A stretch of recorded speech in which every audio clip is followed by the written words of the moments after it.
Okay, this is a continuation of the meiosis mitosis, lecture 8, and I just want to go through the steps. I would like you to focus mostly on what's happening with the chromosomes. There are other things going on in the cell, and there's a lot of things you could end up memorizing, but I really hope that the main thing will be what are the chromosomes actually doing? And I think that's the most important focus for the purposes of our class. So interphase is, if you remember that cell cycle where, one little slice of it was actually the meiosis part, or mitosis part. All the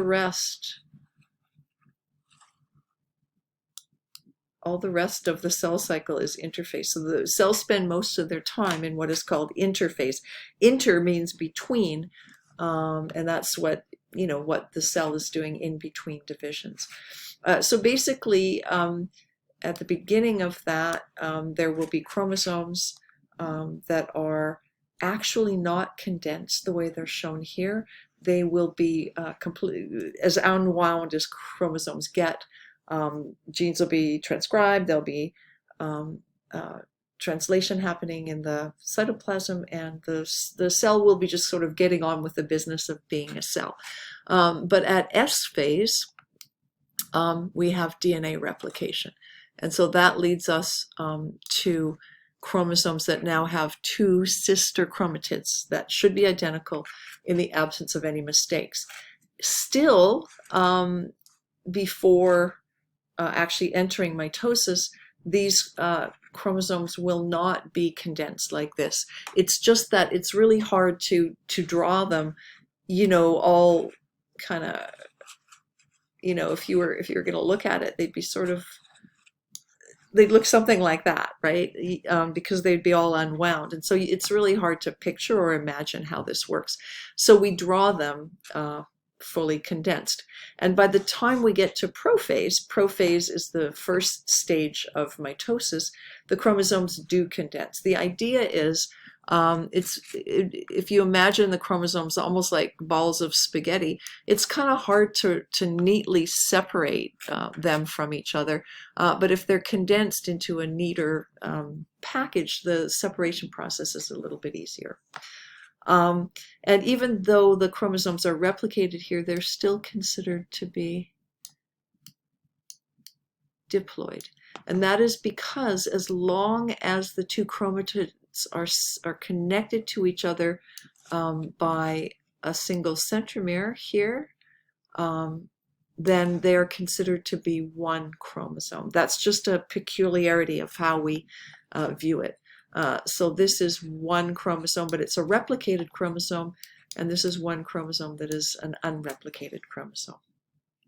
What happens in sort of the late prophase is that a spindle is forming, it's sending microtubules out, and the microtubules are finding those centromeres.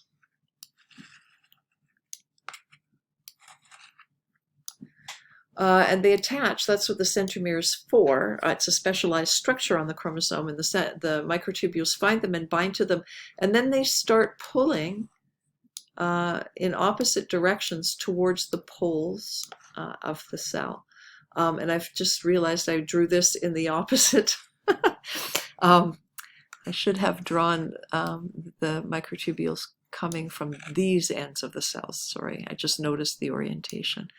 And so the idea is that there will be a pull in this direction and a pull in this direction. And if you imagine that that pull is equal, that's going to move the chromosome to the center of the cell, because there's an equal pull this way, equal pull that way. So the place where it will end up is dead center in between.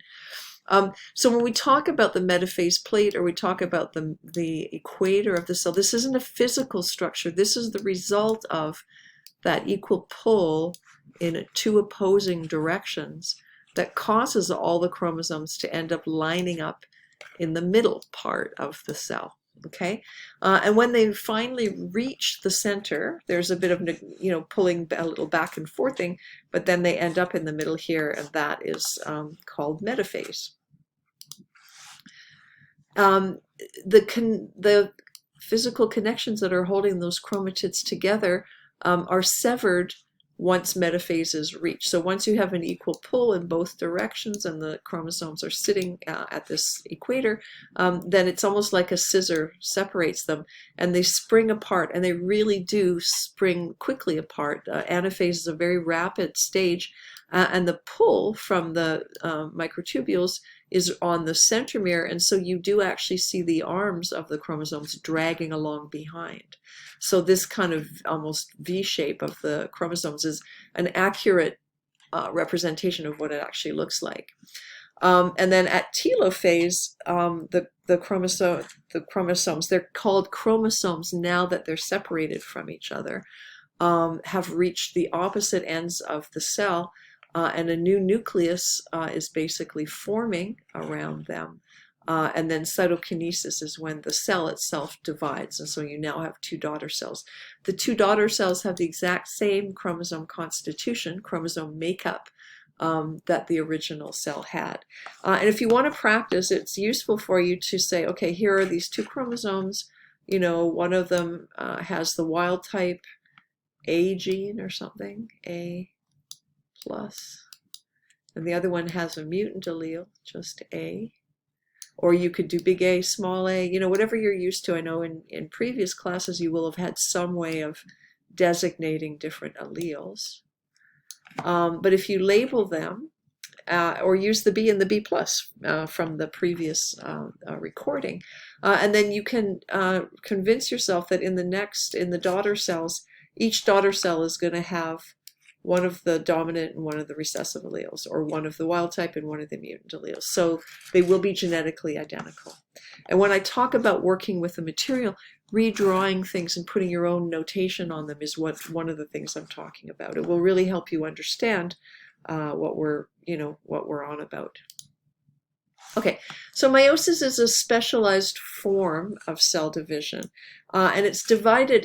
The DNA replicates, and much of the part of the beginning of the process is the same as mitosis, but you have two divisions instead of one division, and it reduces the chromosome sets from diploid to haploid. That's how we indicate this. There's many steps in between here, and that is so that when gametes are produced, say you've got a male and these are sperm, and a female and these are eggs, when those unite, you're going to restore the ploidy to 2n. You must reduce the number of chromosomes before you join the two cells together, or can you imagine each generation would have twice as many chromosomes as the previous generation, and it would very quickly be an unmanageable situation. So the first and essential part is to reduce that number of chromosome sets, but it also creates what we will refer to as genetic diversity.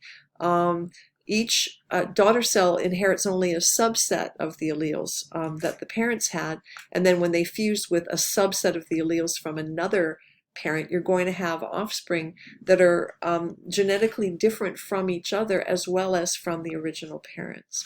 And so if you're thinking sort of evolutionarily, if that's an interest you have, it's almost like every offspring that a parent produces is a little bit different, and it's a bit of an experiment. And the idea is, in the wild, some of those allele combinations will be more fit, will be more likely to survive and reproduce, and others will be less likely to survive and reproduce. And so if you're thinking just in an almost cold-blooded way, as a parent, if you were doing this deliberately, which of course you're not, but you would want your offspring all to be different from each other, because there's more chance that some of them will survive. If they're all very similar to each other, and then some disease comes through and they're all susceptible to it or something, then all your offspring have failed, and you're not going to have your genes passed on. From an evolutionary point of view, that's I think kind of the idea of it.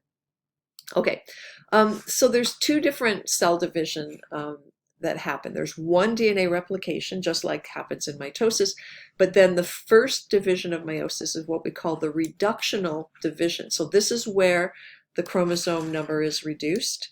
And also this is where crossing over takes place. We'll discuss this a little bit later in the course when we talk about mapping and so on. But just so that you know, all the things that are unique to meiosis happen in the first division. The second division is called the equational division. It separates the sister chromatids, but the ploidy doesn't change. And physically, when you observe the process of it, it looks just like a mitosis. Okay, so prior to meiosis, the chromosomes replicate. And I think this image is really clear, and so I pulled this off of a Harvard website. And I'm going to go through the various steps of what goes on with reference to these diagrams. So first, take a look at this, which is prophase 1. So you've got this 2n equals 4. And I want you to take a good look at these chromosomes and determine which ones are the homologs. There's 2 of each chromosome and 4 chromosomes total, so there's 2 pairs of chromosomes. So just give that some thought. Okay, and then if you have given it thought, that's good. There's the answer is here. So in prophase 1, the first prophase, the chromosomes condense just exactly as they did in mitosis, but the homologs pair. Okay, so think about which ones are going to pair in the diagram above. And at this point, each of the homologs consists of 2 identical sister chromatids. So they're replicated, and when the chromosomes pair up,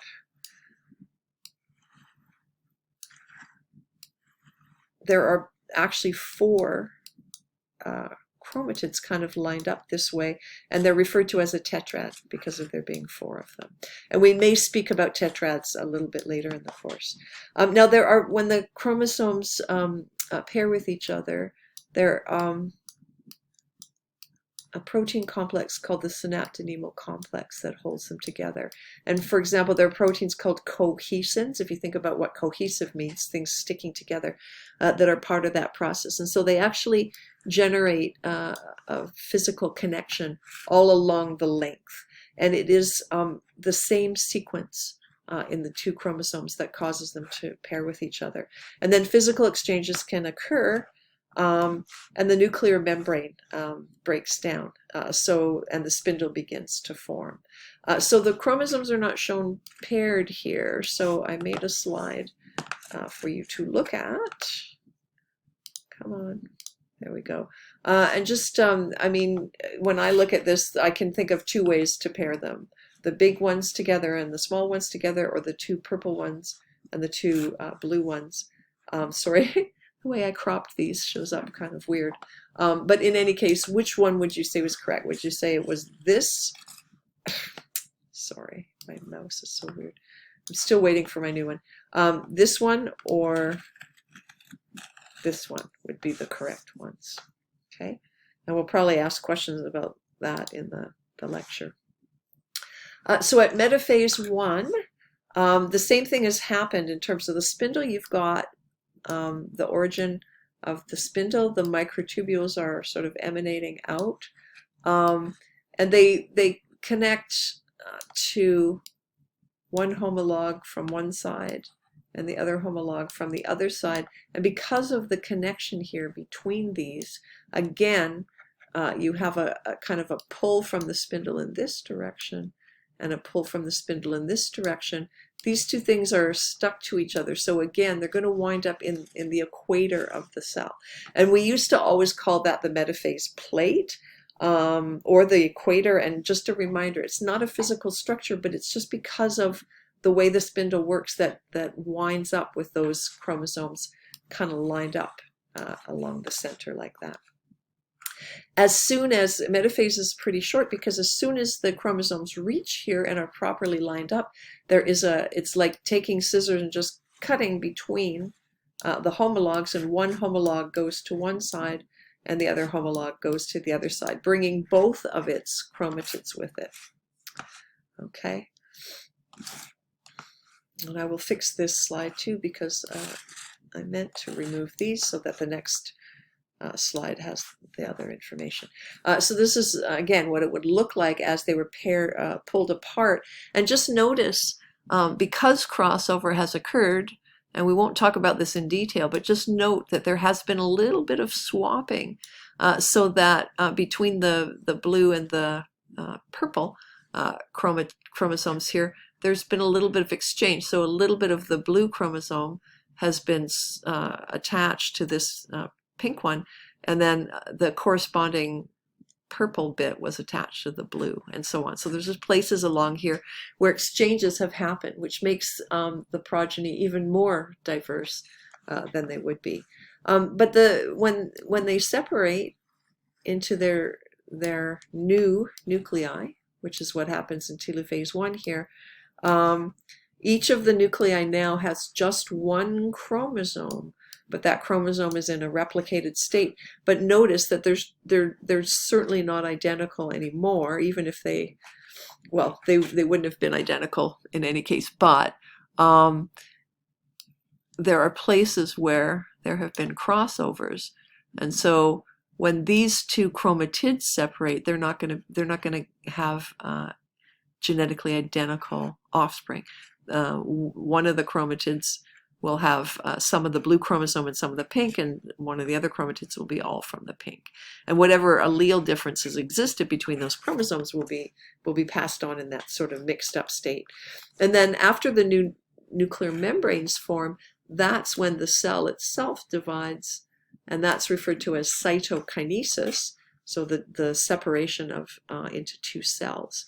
And so now the cells are haploid because there's only one of each chromosome, but the chromosomes are in that state with the two chromatids. And then we move on to meiosis 2. Okay, so this is a summary. These are all the key things. You've got accurate segregation of homologs, one of each pair of homologs into the daughter cells. Crossing over can only occur between the homologs if you have actual pairing. So that pairing is part of prophase 1. And then the chromosomes are separated, not chromatids. That's another thing that's key. The key things that are different in meiosis versus mitosis is that pairing of homologs, the crossing over, we don't see that in mitosis, and the fact that we separate the chromosomes and therefore we're dropping the ploidy. Okay, and I will pick this up and finish off with meiosis 2 in the next recording.